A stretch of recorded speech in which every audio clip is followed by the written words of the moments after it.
Hey, it's Kate with WTI, and if you're looking for a solution to hang your dish towels out of sight, I found it. So this comes in a set of two. It's a towel rack. It can also be for paper towel. You can use this to hang utensils. You can do all sorts of things with it.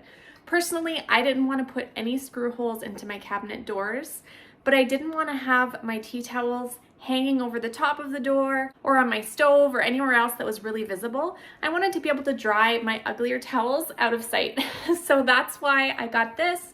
I have one on both of my doors here. I love that it came with the adhesive, very easy, peel and stick, nice and sturdy. It's not going anywhere. But again, it didn't damage my doors at all because I didn't have to screw it in. You can mount this under a cabinet to put your paper towel. You can put this anywhere you want, really. Really versatile. So if you're looking for something similar, this one's really great. The matte black looks modern. Even though it's out of sight, I know it's there and I really like that. That's my point of view.